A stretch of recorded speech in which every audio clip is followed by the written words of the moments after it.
Ruby Rose, so cool to finally get to meet you. Oh, thank you. When you were working in Australia as an MTV VJ, did you ever think you'd be sitting on that side of the camera talking about your role in a Vin Diesel film? No. I did spend a bit of time, on this side of the camera for other projects, but all I ever wanted to do was act, All I ever wanted to do was get into film, and it did feel like for a while there that may not have been my destiny. But moving to the States and pursuing that was one of the greatest decisions that I've ever made, and I love it. I really love it, and I feel like finally I get to do what I've always wanted to do. You get to do some really cool stuff.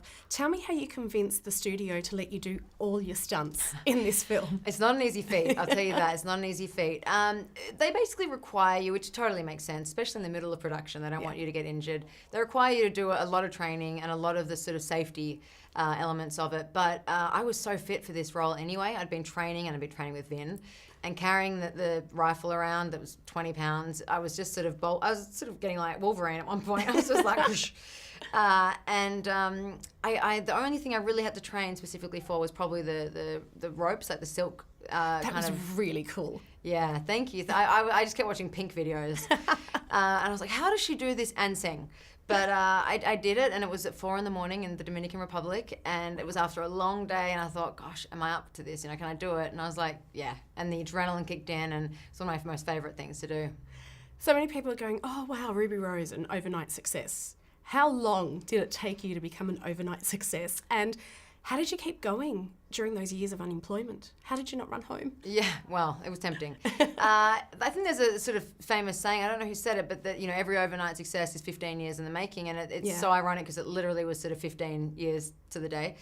But, it was a lot of hard work, and being unemployed, I think, was actually very good for me. I obviously didn't want to be unemployed. I was looking for work, but after working sort of 12 years nonstop, back home, I actually think I needed it to ground myself, to focus, and to work out what I really ultimately wanted to do.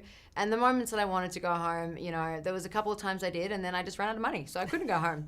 And it was good, because that was when I had to fully commit, and I made a short film which really helped me at least get into the audition for Orange, which started this whole entire amazing journey. That short film was amazing, as were you in Orange is the New Black. Turning up to set on the first day, what were you thinking? I mean, that was after 2 years of unemployment. It was. I was very nervous, and there's a lot of it that I can't watch back. I sort of go, gosh, Really? I wish I knew then what I know now. I loved towards the end of the season when I'd obviously gotten a bit more comfortable, but it's wild that I was nervous at all, because that is the most supportive group of women and the directors and everyone involved. So I definitely feel like it's probably like, if you're a musician, your first album, painter, your first painting, you're always going to look back and sort of go, oh, I wish I did that differently. But it was a great experience for me, and it's led me to where I am. And every single role I do, I learn more. And this one especially, with Sam Jackson, Toni Collette, who I have loved since forever, Donnie and Vin. You just have this cast of such amazing, critically acclaimed actors that I got to just stare at and watch and be like a sponge. You've done 3 action films back to back, but now your next one, which I'm so excited about, Pitch Perfect. I know. Completely different. What can you tell me about that? Well, I really wanted to, I love action. That's sort of what I love. And Adele kind of was the epitome of everything that I would want to be in an action film, and Van and everyone involved in that. And then I wanted to sort of break the sequels, because I'd done all sequels. And so then I did Meg, which was not a sequel. And I was like, I broke the sequel curse, as they call it.